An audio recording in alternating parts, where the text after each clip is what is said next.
অষ্টম দিনের মতো টিএসসিতে যেই ত্রাণ সংগ্রহ কার্যক্রম সেটি চলমান রয়েছে এবং গতকালকে পর্যন্ত অর্থাৎ 22 আগস্ট থেকে 28 আগস্ট পর্যন্ত এই 7 দিনে কিন্তু যেই টাকার হিসেবটা যদি আমরা বলি যে 7,78,00,000 টাকা কিন্তু টিএসসি থেকে সংগ্রহ করা হয়েছে এবং দেখছেন যে সকাল থেকে এখন পর্যন্ত যে ত্রাণ সংগ্রহ এবং একটি পিক আপ কিন্তু এই মুহূর্তে ঢুকছে ভেতরে, অর্থাৎ বিভিন্ন জায়গা থেকে যেই ত্রাণ সংগ্রহের যেই ত্রাণগুলো আসলে টিএসসি যে ছাত্র শিক্ষক যে কেন্দ্র রয়েছে সেখানে আসছেন এবং সামনেই কিন্তু যেই অর্থ সংগ্রহের যেই বিষয়টি সেটি লক্ষ্য করা যাচ্ছে এবং এখানে মানুষজন পর্যায়ক্রমে এসে আসলে তাদের যেই জমানো টাকা এবং আর্থিক যেই অনুদান তারা কিন্তু সেগুলো এখানে দিচ্ছেন এবং ভেতরে কিন্তু যেই ভারী জিনিসগুলো রয়েছে ত্রাণ সংগ্রহের যে বিষয়টি সেটি চলমান রয়েছে। টিএসসির ছাত্র শিক্ষক কেন্দ্রে ত্রাণ সংগ্রহ চলছে এবং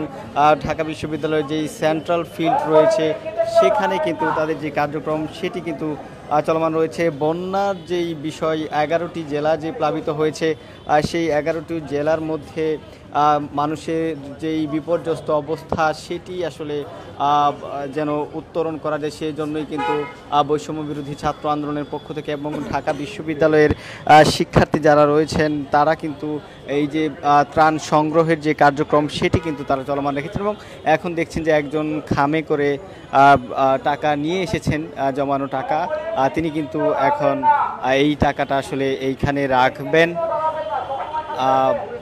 এভাবে কিন্তু আমরা দেখেছি যে অনেক বয়স্ক লোক যারা আসলে ঠিকমতো হাঁটতে পারছেন না তারাও কিন্তু ক্রেচারে ভর করে তাদের যেই টাকা দেওয়ার যে বিষয়টি, আর্থিক সাহায্যের যে বিষয়টি, ত্রাণ দেওয়ার যে বিষয়টি সেটি কিন্তু আসলে তারা চলমান রেখেছেন। পর্যায়ক্রমে সকাল থেকেই কিন্তু মানুষজন এভাবে এসে তাদের যে ত্রাণের যেই কার্যক্রম সেটি কিন্তু চলমান রেখেছে। আমরা আসলে ওনার সাথে একটু কথা বলার চেষ্টা করব। আসলে একটু কথা বলতে চাই, আসলে আপনারা কোন জায়গা থেকে আসলেন এবং আসলে ঢাকা বিশ্ববিদ্যালয়ের এই যে কার্যক্রম এটাকে কিভাবে দেখছেন? এটা তো আসলে অনেক ভালোই। আর আমরা আসছে পল্টন থেকে, আমাদের বন্ধুদের একটা ফান্ড আছে আল খিদমা ফাউন্ডেশন, ওখান থেকে আসছি আমরা। তো বন্ধু বান্ধব কিছু আমরা ওই যে শুকনা খাবার আর পানি দিয়েছি আর অল্প কিছু আর্থিক হেল্প করছি আর কি। এই যে দিতে পারছেন বাংলাদেশের মানুষের জন্য এটা আসলে অনেক ভালো লাগতেছে। আমরা আগে পরেও দিছি, কিন্তু ছাত্রদের সাথে একসাথে হওয়া এটা মানে এটার জন্যই আসা যায়, ছাত্রদের সাথে একতা প্রকাশ করলাম আমরা। ওরা খুব ভালো একটা কাজ করতেছে, ভালো উদ্যোগ নিয়েছে এই জন্য। দর্শক দেখতেই পাচ্ছেন যে তারা বলছেন তারা কিন্তু ত্রাণ দিয়েছেন, এর পাশাপাশি কিন্তু আর্থিক সহযোগিতার যে বিষয়টি সেটি কিন্তু তারা এখানে দিয়েছেন এবং সকাল থেকেই যেই টাকার যেই বিষয়টি অর্থাৎ অনেকেই কিন্তু এরকমভাবে আর্থিক যে অনুদান সেটি দিচ্ছেন।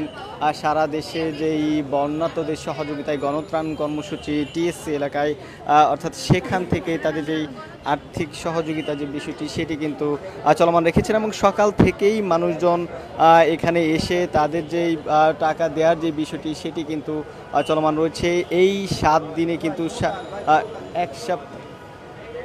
এক সপ্তাহে কিন্তু 7 কোটি টাকারও বেশি এই টিএসসি থেকে এখন পর্যন্ত ওঠানো হয়েছে এবং দেখছেন যে একজন লোক কিন্তু এই মুহূর্তে টাকা দিচ্ছেন এবং পাশাপাশি আরেকটি পিক আপ ভ্যানে করে কিন্তু ত্রাণ যেটি দেখছেন যে বিভিন্ন সামগ্রী নিয়ে তারা কিন্তু এখানে হাজির হয়েছেন এবং সেগুলো কিন্তু ভেতরে জমা দিচ্ছেন। এভাবেই কিন্তু সকাল থেকে গণত্রাণ কর্মসূচি যেটি টিএসসি থেকে সেটি চলমান রয়েছে এবং মানুষজন পর্যায়ক্রমে তাদের যেই গণত্রাণের যে অংশ নেওয়ার বিষয়টি, বানবাসী মানুষকে সহযোগিতার যে বিষয়টি সেটি কিন্তু তারা চলমান রেখেছেন এবং আসলে বিভিন্ন জায়গা থেকে ঢাকার বাহির থেকেও কিন্তু অনেক মানুষজন আসছেন এবং তারা আসলে যেই নতুন 11টি জেলা যেগুলো আসলে প্লাবিত হয়েছে, বন্যা দুর্গত মানুষ যে বিপর্যস্ত অবস্থায় রয়েছে তাদেরকে আর্থিক সহযোগিতা এবং ত্রাণ বিভিন্ন খাদ্য সামগ্রী দিয়ে তাদেরকে সহযোগিতার যেই বিষয়টি সেটি তারা আসলে করতে চাচ্ছেন এবং সেই লক্ষ্যেই টিএসসি এবং টিএসসিতে তাদের যে আর্থিক সহযোগিতা এবং ত্রাণের যে বিষয়টি সেটি আসলে চলমান রয়েছে।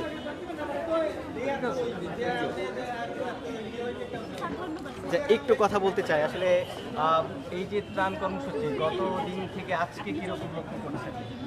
আজকে গত দিনের তুলনায় একটু কম, মানে একেবারেই কম না, আসতেছে কিন্তু অন্যান্য দিনগুলোর চেয়ে একটু আস্তে আস্তে কমতেছে।